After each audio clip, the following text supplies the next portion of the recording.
Hello student, आज हम देखेंगे अध्याय 2। ठीक है, अच्छा गणित का अध्याय 2, इसका नाम है संविधान सभा। ठीक है, तो हमारे भारत में संविधान सभा की स्थापना क्यों करनी पड़ी, इसके बारे में बता रहे हैं। क्या हो रहा था जब अपना भारत गुलाम था, उस समय क्या किसका शासन था? अंग्रेजों का शासन था। द्वितीय विश्व युद्ध जब हो रहा था, उस समय ब्रिटिश, ठीक है, ब्रिटिश के जो राजा थे या प्रेसिडेंट थे, ठीक है, वो थे ब्रिटिश चर्चिल। कौन थे? British Churchill. चर्चिल नाम था, और चर्चिल से ब्रिटिश की जनता भी क्या हो रही थी? परेशान हो रही थी। और भारत में ब्रिटिश के खिलाफ, ब्रिटिश जनता के खिलाफ या ब्रिटिश नागरिकों के खिलाफ क्या हो रहा था? ब्रिटिश शासन के खिलाफ बहुत विद्रोह हो रहा था। इसको देखते हुए ब्रिटिश में इस राष्ट्रपति पद से हटाने के लिए दो पार्टी थी। तो इनकी पार्टी थी कौन सी? ब्रिटिश चर्चिल की। दूसरी थी लेबर पार्टी। जब चुनाव हुआ तो भारतीय लोगों ने लेबर पार्टी को जिताने के लिए अपनी मांगों को रखा। लेबर पार्टी के जो सदस्य, मतलब जो अध्यक्ष थे, नेता थे, उन्होंने भारतीय लोगों की मांगों को मान लिया। जब लेबर पार्टी की सरकार कहाँ पर बन गई? ब्रिटिश सरकार, मतलब ब्रिटेन में बन गई, इंग्लैंड में बन गई। तब जो लेबर पार्टी के जो नेता थे, जो प्रेसिडेंट बन चुके थे, उन्होंने भारतीयों की मांगों को पूरा करने का वादा दिया था, जो है ना। तो जैसे ही लेबर पार्टी की सरकार इंग्लैंड में बनती है, तो इंग्लैंड के जो प्रेसिडेंट रहते हैं वो सीधे भारत में एक कैबिनेट मिशन भेजते हैं 1946 में, जिसमें ये बात रहती है कि भारतीय को पूर्णतः अंग्रेजी शासन से मुक्त कर दिया जाए। मतलब जितने भी अंग्रेज लोग हैं वो पूरे भारत से बाहर वापस इंग्लैंड आ जाए। ठीक है, पहली मांग ये थी। तो इस कैबिनेट मिशन जैसे आया और भारत क्या हो गया? स्वतंत्र हो गया। और स्वतंत्र भारत, क्या आपको पता है, जब भारत में स्वतंत्र हुआ था उस समय भारत में वायसराय कौन थे? तो कौन थे? स्वतंत्र भारत का वायसराय पूछा जाता है, तो वायसराय जो थे वो थे लॉर्ड माउंटबेटन। लॉर्ड माउंटबेटन, ठीक है। स्वतंत्र भारत के गवर्नर कौन जाने जाते हैं, या वायसराय कौन, किसको माना जाता है? लॉर्ड माउंटबेटन को। ठीक है, 1946 में कैबिनेट मिशन आया था। जैसे ही भारत स्वतंत्र हो जाता है, सारे अंग्रेज लोग वापस जाने का निर्णय ले लेते हैं। तब भारत में दो दल जो रहते हैं, दो दल अहम भूमिका निभाते हैं। एक कांग्रेस, भारतीय राष्ट्रीय कांग्रेस, और दूसरा है मुस्लिम लीग। इन दोनों में अब मतभेद होने लगते हैं। ठीक है, जैसे ही पूरा अंग्रेजी साम्राज्य के जो अंग्रेज सैनिक थे, अधिकारी थे, वो सब वापस इंग्लैंड चले जाते हैं। और जो माउंटबेटन जो रहता है, लॉर्ड माउंटबेटन ये घोषणा करता है कि जब तक हम भारत का शासन किसी अच्छी पार्टी को नहीं देते, तब तक हम, मतलब वो चाहता है, जो लॉर्ड माउंटबेटन कुछ अच्छा काम करना चाहता है कि हम भारत का शासन, ठीक है, किसी ऐसी पार्टी को देते हैं जो यहाँ का सही ढंग से संचालन करे। तो लॉर्ड माउंटबेटन देखता है कि कौन अच्छी पार्टी है ना। तो अब कांग्रेस और मुस्लिम लीग, कांग्रेस के अध्यक्ष जो थे वो थे कौन? पंडित जवाहरलाल नेहरू और कौन? डॉक्टर राजेंद्र प्रसाद। ये कौन थे? कांग्रेस की, है ना, कांग्रेस की तरफ से थे। लेकिन मुस्लिम लीग की तरफ से थे, आप पता है, मोहम्मद अली जिन्ना। कौन था? मोहम्मद अली जिन्ना, ये थे। ठीक है, अब इन दोनों की आपस में लड़ाई होती है। तो लॉर्ड माउंटबेटन क्या करता है कि इनसे चुनाव कराता है कि मतलब भारतीय जनता जिस पार्टी को चुनेगी वही सरकार बनाएगी। तो इनमें चुनाव होता है, तो कांग्रेस को मिलते हैं 218 सीटें मिलती हैं, मुस्लिम को, मतलब ये जो चुनाव होता है, एक सीट जो रहती है वह जो चुन के आती है, वह 10 लाख लोगों के बीच में रहती है। मतलब 10 लाख लोग जब वोट डालते हैं तब एक सीट चुनती है। ठीक है, मतलब एक सीट का उम्मीदवार चुना जाता है प्रति 10 लाख व्यक्तियों में। तो ऐसे ऐसे करके 208 सीट जो कौन जीतता है भारत में? कांग्रेस जीतती थी। 73 सीट जो जीतती है वह कौन जीतती है? 73, है ना। 73 सीट जो जीतती है मुस्लिम लीग, और अन्य सीटों में 15 सीटें रहती है जो कोई और जीतता है।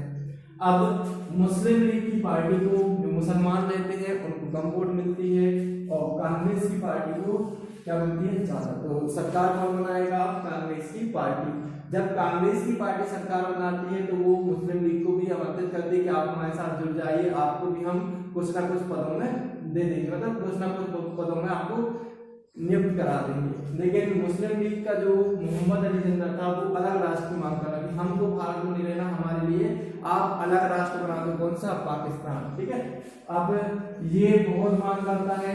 डॉक्टर राजेंद्र प्रसाद और पंडित जवाहरलाल नेहरू जो रहते हैं उनको इसको समझाते हैं कि आप ऐसा ना करें, एक ही राष्ट्र रहने दें अपना। ठीक है, आप इसको तोड़े नहीं, लेकिन ये बात को मानने के लिए तैयार नहीं होता।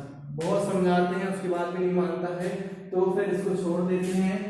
सिर्फ कौन कौन, पंडित जवाहरलाल नेहरू और राजेंद्र प्रसाद, ये ही अपना संविधान बनाने के लिए जुट जाते हैं।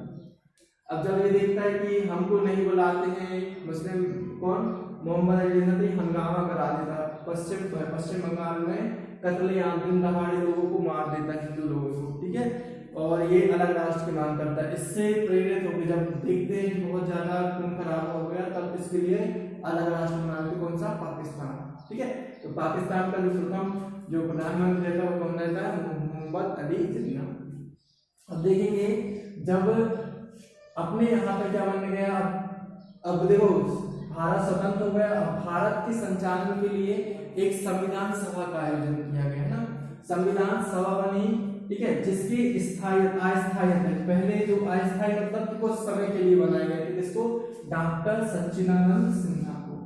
संविधान सभा का जो अस्थायी अध्यक्ष था उसको बनाया गया सच्चिदानंद सिन्हा को।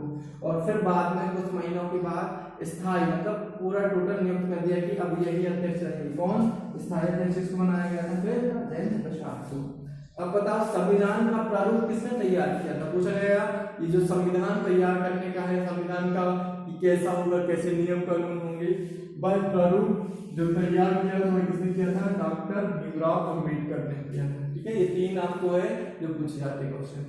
अपन देखेंगे संविधान सभा क्या होती है, इसकी परिभाषा यदि आगे तो आप क्या बताएंगे।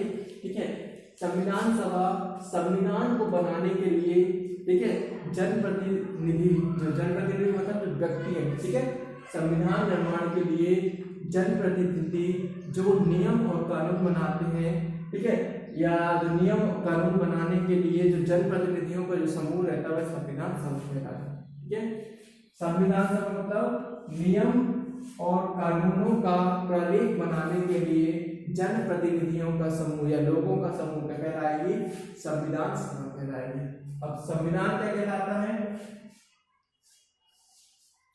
संविधान क्या कहलाता है, किसी देश का शासन जिन नियमों और कानूनों के द्वारा तैयार किया जाता है, मतलब जिन नियमों और कानूनों के द्वारा चलाया जाता है वह कहलाता है संविधान कहलाता है। मोस्ट इंपोर्टेंट परिभाषा है संविधान किसे कहते हैं, तो किसी देश का या किसी राष्ट्र का शासन जिन नियमों और कानूनों के माध्यम से चलाया जाता है वह कहलाता है संविधान कहलाता है। ठीक है, अब ये तो हो गए अनुच्छेद धारा कहलाती है। अनुच्छेद धारा वो नियम कानूनों का प्रलेख होता है, जैसे अलग अलग धाराएं होती है। ठीक है, हत्या की अलग धारा होती है ना, लूट की अलग धारा होती है, सब क्या होती है, धाराएं जो संविधान में बनाई जाती है।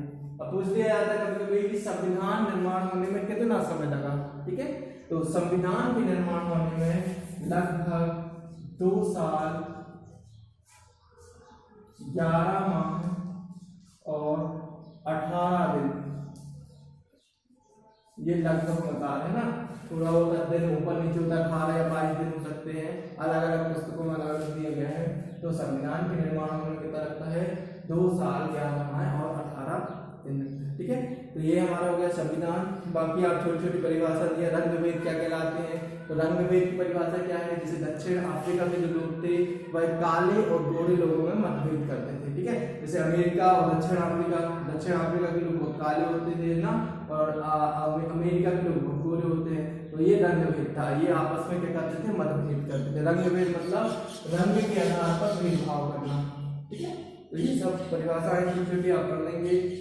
संविधान संशोधन क्या कहलाता है, और देखो संविधान संशोधन, यदि आपको आ गया संविधान संशोधन, जो संविधान संशोधन की प्रक्रिया है, संविधान